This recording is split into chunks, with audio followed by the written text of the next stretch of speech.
औज़ुबिल्लाहिमिनश्शैतानिर्रजीम बिस्मिल्लाहिर्रहमानिर्रहीम। अस्सलाम वालेकुम डियर स्टूडेंट्स। आज का हमारा टॉपिक है रोलिंग फ्रिक्शन, आपकी बुक का पेज नंबर 102 एंड 103। इसके साथ हम टॉपिक पढ़ेंगे फ्लूइड फ्रिक्शन और उसमें कॉन्सेप्ट पढ़ेंगे drag force, terminal velocity. Friction के बारे में हम ऑलरेडी पढ़ चुके हैं कि फ्रिक्शन एक अपोजिंग फोर्स होती है जो मूविंग ऑब्जेक्ट पे लग रही होती है। कोई भी बॉडी जब मूव करता है तो उसके अपोज एक फोर्स होती है जो उसकी मूवमेंट को रोकने की कोशिश करती है, कम करने की कोशिश करती है, तो उसको हम फ्रिक्शनल फोर्स कहते हैं। जब भी किसी ऑब्जेक्ट के नीचे हम या उसके साथ हम सॉरी स्फेरिकल बॉल लगा देंगे, सिलेंड्रिकल रोलिंग लगा देंगे या रिंग लगा देंगे, तो वो बॉडी सरफेस के ऊपर रोल करना शुरू कर देगा। अब वो जब रोल करेगा तो जब भी बॉडी किसी सरफेस के ऊपर रोल करेगा तो उस सिचुएशन में उसको जो फ्रिक्शनल फोर्स फेस करनी पड़ेगी, that is called rolling friction. अगर दो ऑब्जेक्ट सेम वेट के हों, एक स्लाइड कर रहा है और एक रोल कर रहा है, तो जो रोल करने वाला ऑब्जेक्ट है वो तेज़ी से मूव करेगा, इसमें फ्रिक्शन कम होगी, इसमें फ्रिक्शन ज़्यादा होगी। तो for the same weight rolling friction is much smaller as compare to the sliding friction. आपकी बुक से इस टॉपिक को देख लेते हैं। If we set a heavy spherical ball, ring और cylinder rolling, it experiences an opposing force called rolling friction. When a body rolls over a surface, the force of friction is called rolling friction. For the same weight, rolling friction is much smaller than sliding friction. यहाँ तक close कर दें topic को और then sliding friction इधर ही लिख लें smaller के साथ नीचे, और ये आपका रोलिंग फ्रिक्शन का टॉपिक यहाँ पे ख़त्म हो गया। ये डायग्राम बनाना बहुत ईजी है। ऐसे एक बॉक्स के नीचे टायर्स लगा दें और एक को ऐसी डायग्राम बनाने से, आपको मैं पहले भी कहती हूँ कि इसके मार्क्स ज़्यादा हो जाते हैं, आपको एक्सप्लेन अच्छा कर सकते हैं एग्ज़ाम में। नेक्स्ट टॉपिक है फ्लूइड फ्रिक्शन। फ्लूइड्स के बारे में हम देखते हैं कि फ्लूइड्स क्या होते हैं। जैसे लिक्विड हो गया और गैसेस हो गया, ये दोनों फ्लूइड्स होती हैं। फ्लूइड के अंदर मॉलिक्यूल्स कलेक्शन में होते हैं और वो आपस में जुड़े हुए होते हैं ड्यू टू कोहेसिव फोर्सेस। अब ये जो फोर्सेस होती हैं, ये वो मॉलिक्यूल्स की आपस में कोहेसिव फोर्सेस की वजह से वो मॉलिक्यूल्स जुड़े होते हैं। दूसरा, जिस कंटेनर में ये फ्लूइड पड़ा होता है वो कंटेनर भी, उसकी जो वॉल्स होती हैं वो उस फ्लूइड के ऊपर फोर्स लगा रही होती हैं। तो यहाँ तक तो था फ्लूइड्स के बारे में कि फ्लूइड्स क्या होते हैं। गैसेस भी फ्लूइड हैं और लिक्विड भी फ्लूइड है, क्योंकि they both can flow. Gases भी फ्लो कर सकती हैं, लिक्विड भी फ्लो कर सकते हैं। अब हम बेसिक कॉन्सेप्ट देखेंगे, ड्रैग फोर्स क्या होती है। अगर ये ऑब्जेक्ट देखें बच्चों, अगर हम हवा में ऐसे चला रहे हैं इसको, मैं स्पेस में, तो ये इजीली मूव कर रहा ना, लेकिन अगर इसी को मैं किसी कंटेनर में जिसमें पानी होगा उसमें मूव करने की कोशिश करूं, तो ये ऑब्जेक्ट मूव करने के लिए पानी को हटाएगा अपने रास्ते से और उसको पुश बैक करेगा ताकि वो साइड पे हो जाए पानी। हमने न्यूटन का लॉ पढ़ा है थर्ड के, every action has a reaction, her action का एक रिएक्शन होता है। अगर ये ऑब्जेक्ट फ्लूइड के ऊपर फोर्स लगा रहा है तो फ्लूइड भी इसके ऊपर एक फोर्स लगाएगा। जब फ्लूइड इसके ऊपर फोर्स लगाएगा, ये आगे जाने के लिए फोर्स लगा रहा है, स्पीड पकड़ेगा, फ्लूइड इसके ऊपर फोर्स लगाएगा तो चूंकि वो ऑपोजिट होगी तो वो इसकी स्पीड को रिटार्ड कर देगी, तो उस फोर्स को हम बोलेंगे ड्रैग फोर्स। अब हम आपकी बुक से टॉपिक देख लेते हैं, fluid friction. A fluid is a collection of molecules that are held together by weak cohesive forces and the forces exerted by the walls of the container. Both liquids and gases are fluids as they can flow and can exert force on the walls of their container. When an object, यहाँ तक तो हमने fluid के बारे में पढ़ा है, अब हम ड्रैग फोर्स के बारे में पढ़ेंगे। तो यहाँ पे आप हेडिंग लिख लीजिएगा drag force. When an object moves through a fluid, ये लाइन में क्रॉस करी, जब भी एक ऑब्जेक्ट फ्लूइड में मूव करेगा, द मूविंग बॉडी या moving object exerts a force on the fluid to push it out of the way, वो उसे रास्ते से हटाने के लिए पुश करेगा, पुश इट आउट करेगा। By Newton's third law the fluid pushes back, Newton का थर्ड लॉ, हर एक्शन का एक रिएक्शन होता है कि अगर ऑब्जेक्ट फ्लूइड पे फोर्स लगा रहा है तो फ्लूइड भी लगाएगा, pushes back the body with an equal and opposite force. This retarding force experienced by an object moving through a fluid is called drag force. This retarding force experienced by the object due to fluid, ठीक है। उसको हम बोलेंगे drag force.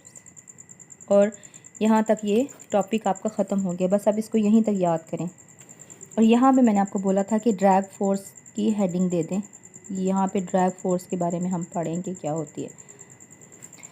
Next है drag force depend किस पे करती है। ये एक एग्ज़ाम्पल दी हुई है, हाथ बाहर की तरफ मूव किया हुआ है और इस ऑब्जेक्ट हवा को, अब गैस इसमें एक्सपीरियंस आ जाएगा। गाड़ी चल रही है, अब ये जो हैंड है ये एक ऑब्जेक्ट है, ये हवा को पीछे की तरफ धकेलेगा तो हवा भी इसके ऊपर फोर्स लगाएगी, which is called drag force.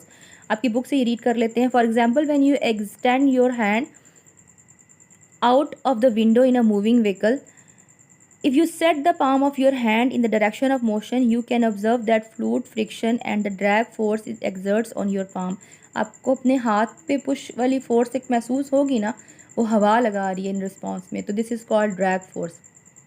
यहाँ पे हमने लिक्विड के बारे में देखा था और मैंने आपको पेन की एग्जांपल लिक्विड की बताई थी, और यहाँ पे उन्होंने फ्लूइड लिया है गैस और उसमें एग्जांपल बताई है ड्रैग फोर्स की। ड्रैग फोर्स किन फैक्टर्स पे डिपेंड करती है? साइज़ पे, शेप पे और ओरिएंटेशन ऑफ ऑब्जेक्ट पे, टाइप ऑफ द फ्लूइड पे, speed of the fluid of the object relative to the fluid. Next आपके पास है स्काई डाइवर्स, जो स्विमर्स होते हैं वो ड्रैग फोर्स को कैसे मैनिपुलेट करते हैं। स्काई डाइवर्स स्विमर्स जो होते हैं वो चेंज करते हैं साइज़ को, ओरिएंटेशन को, बेंड होते हैं, ट्विस्ट होते हैं, स्ट्रेच होते हैं उनके body parts. This allow them to manipulate drag and thereby allowing them to control speed and direction of the motion. फिर ड्रैग फोर्स से मैनिपुलेट हो जाती है और उनकी जो स्पीड है वो और डायरेक्शन कंट्रोल में रहती है, स्काई डाइवर्स की और स्विमर्स की। नेक्स्ट आपके पास है drag force on free fall objects. अब इस कॉन्सेप्ट को आप थोड़ा सा पहले सुन लें, फिर हम बुक से रीड आउट करते हैं। आपका कोई भी बॉडी फ्री फॉल का क्या मतलब होता है? कोई भी बॉडी ऊपर से नीचे की तरफ गिर रहा है, यानी कि ज़मीन की तरफ आ रहा है। अब जब कोई भी बॉडी ऊपर से नीचे ज़मीन की तरफ आएगा तो शुरू में उसकी स्पीड ज़्यादा होगी, क्योंकि ज़मीन की जो ग्रेविटी की फ़ोर्स है वो लग रही है और बॉडी ज़मीन की तरफ खींच रहा है। अब फिर वही बात है, एक्शन का एक रिएक्शन है। जब ऑब्जेक्ट नीचे की तरफ आ रहा है तो एक ऑपोजिट फोर्स भी होगी जिसको हम एयर फ्रिक्शन कहेंगे। ग्रेविटी की फोर्स की वजह से ऑब्जेक्ट नीचे आ रहा है और एयर फ्रिक्शन उसके रिस्पॉन्स में लगेगी जो ऑब्जेक्ट की स्पीड को कम कर देगी, और वो स्पीड अब नीचे की तरफ आएगा तो वो स्पीड को ऑब्जेक्ट की कम कर देगी, जिसकी वजह से बॉडी जो है वो एकदम से तेज़ स्पीड से हट जाएगा और फिर आहिस्ता आहिस्ता नीचे आएगा। फिर एक टाइम ऐसा आएगा कि उसकी वेलोसिटी जो है वो कांस्टेंट हो जाएगी, उसकी वेलोसिटी में कोई चेंज नहीं आएगा और उस मुकाम पे, उस जगह पे बॉडी टर्मिनल वेलोसिटी अटेन कर लेगा। Terminal velocity basically constant velocity होती है, ठीक है। जब बॉडी नीचे आने की स्पीड और रिएक्शन ड्रैग फोर्स दोनों इक्वल हो जाएं तो बॉडी जो है वो टर्मिनल वेलोसिटी में आ जाता है। टर्मिनल वेलोसिटी होगी तो एक्सीलरेशन नहीं होगा। एक्सीलरेशन क्या होता है? Rate of change of velocity. तो जब वेलोसिटी में चेंज ही नहीं हो रहा तो फिर एक्सीलरेशन तो ज़ीरो होगा। अब हम आपकी बुक से ये पढ़ लेते हैं topic. During free fall the object does not speed up indefinitely. The speed of free falling object initially increase because of weight of the object. Weight, क्योंकि वेट में हम mg की बात करते हैं ना, W is equals to mg, तो g gravitational, ज़मीन की अर्थ ग्रेविटेशनल फोर्स है। But as the speed increase the drag force also increase. जैसे ही ऑब्जेक्ट की स्पीड इंक्रीज होगी तो रिस्पॉन्स में ड्रैग फोर्स भी इंक्रीज होगी, स्लोइंग द ऑब्जेक्ट डाउन, और ऑब्जेक्ट जो है वो उसकी स्पीड कम हो जाएगी। अब a point reaches where both the weight अब आपने याद रखना है, वेट का मतलब mg है और वेट का मतलब फोर्स है। ये weight is equals to mg हमने पढ़ा, F is equals to ma, और ये फोर्स होती है जब ऑब्जेक्ट लीनियर मूव कर रहा होता है। जब फ्री फॉलिंग बॉडी हो तो ये जो फोर्स है ये W बन जाती है और mg हो जाती है, तो ये वेट को फोर्स ही ले रहे हैं। Where both the force and, यानी कि ड्रैग, वेट का ही लफ्ज़ यूज़ करेंगे, यूज़ ऑफ फोर्स का वर्ड नहीं करेंगे, लेकिन ये है फोर्स, ये वो वाली फोर्स जिससे ऑब्जेक्ट नीचे आ रहा है due to earth gravitational pull, जो उसको अपनी तरफ अट्रैक्ट कर रहा है।